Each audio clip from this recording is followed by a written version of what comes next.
মোহর, একটা মানুষকে দুম করে ভুল বোঝো না। আমি কাউকে দুম করে ভুল বুঝি। আমার চোখ খুব সাংঘাতিক, আমার চোখের সবকিছু ধরা পড়ে। আর কি কি ধরা পড়ে? বললাম তো, আমি এগুলো সব বুঝতে পারি। হ্যাঁ, আমি তো জিজ্ঞেস করছি আর কি কি ধরা পড়ে, বলো না। জানি না। না না, বলো না, আর কি ধরা পড়ে? অন্য কারোর ভালোবাসা তোমার এক্সপ্রেসে ধরা পড়ে না?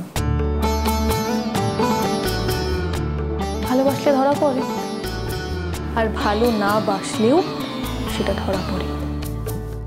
আচ্ছা, তো এটা এখন কোন স্টেটাসে যাচ্ছে? ভালোবাসা না না ভালোবাসা?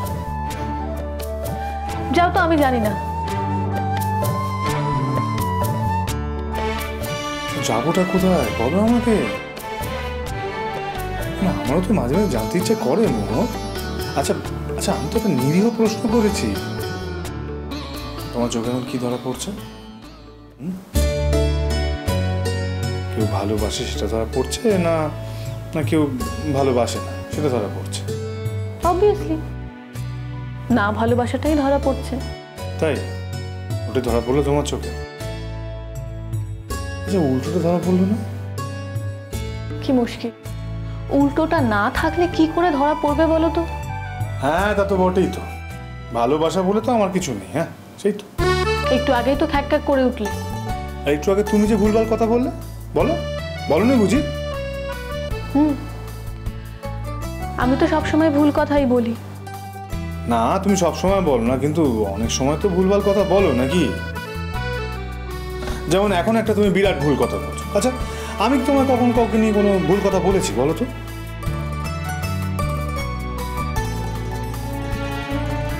বলার মতো তো কিছু নেই। না না, তুমি অন্তত একটা নাম বলতে পারবে যে যেটা আমার সঙ্গে যায়? পারবে কি বলতে? বলতে পারবে না তো। তাহলে তুমি এত কথা বলছো কেন? শোনো, তোমার সঙ্গে আমার কোনো তুলনা চলে না। তুমি একটা কথা মনে করো, যেদিন থেকে তুমি আমার জীবনে এসছো সেদিন থেকে কিন্তু আমি অন্য কারোর দিকে তাকাইনি। তাকাতে পারিনি। আমি অন্ধ হয়ে গেছি, তুমি আমাকে অন্ধ করেছো।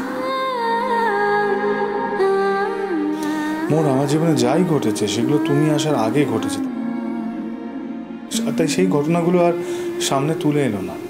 আমার ভালো লাগে না।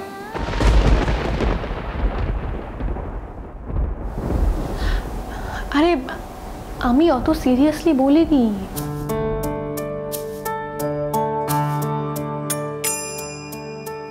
সরি। ঠিক আছে, সিরিয়াস বিষয়গুলো তো সিরিয়াসলি বলতে হবে নাকি? আর তাছাড়া এই বিষয়ে কোনো ক্যাজুয়াল কথা বলা যায় না, যে শোনে তো আর খারাপ লাগে। তাছাড়া মোর তুমি এখন বড় হচ্ছ, অনেক বড় হচ্ছ, তোমাকে এগুলো বুঝতে হবে।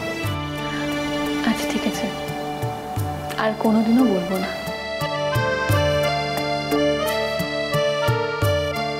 That's like a good girl.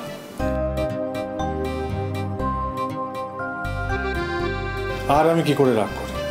তোমার এই হাসি দেখলে তো আমি সবই ভুলে যাই। আমার সব রাগ গলে একেবারে জল হয়ে যায়।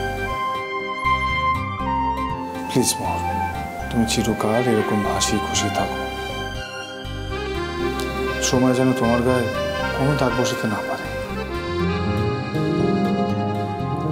তুমি এরকমই হাসি খুশি থাকো, আর এরকম করে জড়িয়ে রেখো তোমার ভালোবাসা।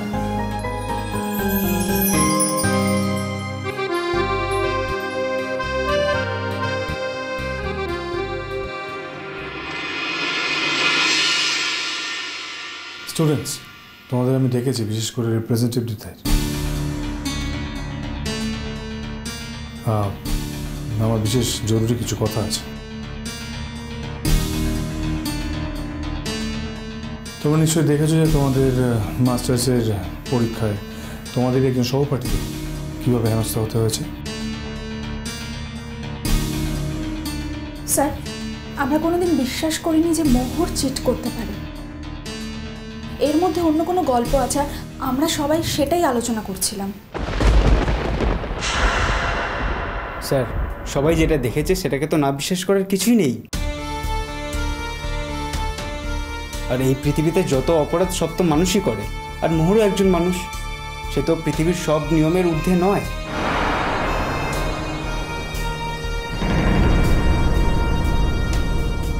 অ্যাডমিন, আমি তোমার কথায় মান্য করছি। থামো না। এই শঙ্খ, দেখ যা হওয়ার তা তো হয়ে গেছে, সেই নিয়ে আবার সবাইকে ডেকে কি আলোচনা করে কি হবে সেটাই তুমি বুঝতে পারছি না। না না, বোঝার জন্য তো একটু সময় দিতে হবে, না বোঝে তো কিছু নেই। আমি তো এখানে বোঝানোর জন্যই এসেছি। এখানে মোহরের পক্ষে বিপক্ষে যারা আন্দোলন করেছে দুদিন ধরে, তারা সবাই আছে, এবং তারা সবাই আমার স্টুডেন্ট। তাই আমি এর মধ্যে কোনো বিভেদ না করে যা সত্যি সেটা প্রত্যেকে জানাতে চাইছি। তাছাড়া আইন তো আইনের পথে চলবে। আইন অপরাধীকে শাস্তি দেবে কি দেবে না, অপরাধ আদৌ প্রমাণ হবে কি হবে না, সেটা তো অন্য কথা। আজ আমি তোমাদের একটা কথা বলতে চাই। মোহরের বাড়িতে একটা মেসআপ ঘটে গেছে, সেটা তোমরা সবাই জানো আশা করি। মোহরের দিদির হাজব্যান্ড সে স্ট্রিট অ্যাক্সিডেন্টে মারা গেছে। সেই দিদির হাজব্যান্ড কে সেটা সকলেরই জানো। প্রখ্যাত সড়ক বাদক ঈশান বন্দ্যোপাধ্যায়। সেই কারণে মোহর এমনিতেই খুব ডিপ্রেস ছিল। এরকম একটা চূড়ান্ত বিপর্যয়ের মধ্যে দাঁড়িয়ে মোহরকে কিন্তু এই পরীক্ষার প্রিপারেশন নিতে হয়েছে। আর আমার তো মনে হয় যে শুধু মোহর বলেই মাথা ঠান্ডা রেখে এই পরীক্ষাটা নিতে পেরেছে। তার কারণ ওর কাছে লেখাপড়ার থেকে এই জীবনে আর বড় কিছু নেই।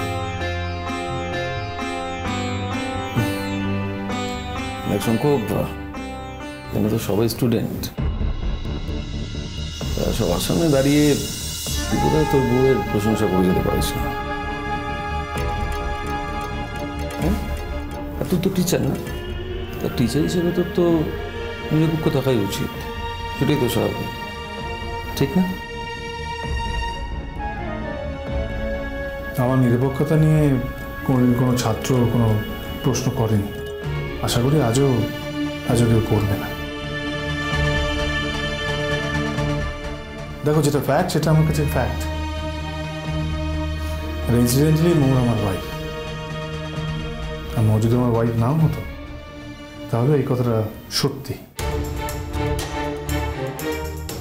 বাড়িতে এরকম একটা বিপর্যয়ের মধ্যেও যে মেয়ে মাথা ঠান্ডা করে পরীক্ষা দিতে পারে, সে মেয়ে এটা উদাহরণেরই যোগ্য। সেই জন্য তো এক্সাম্পল হিসেবে সবসময় তাকে এস্টাবলিশ করা যায়।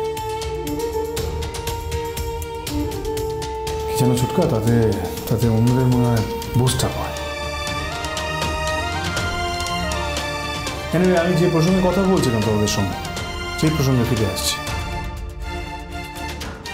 মোহরের এই বিপর্যয়ের সময় মোহরের সাথে দেখা করতে যান চেষ্টা ma'am.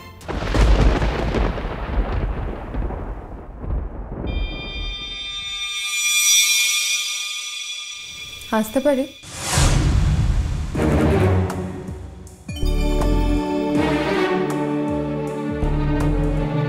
Yes yes, of course, you are most welcome. তোমার কথাই তো হচ্ছিল। হ্যাঁ, সেটা শুনতেই পেলাম যে আমাকে নিয়ে কোনো কথা হচ্ছে না। তো আজকের টপিকটা কি?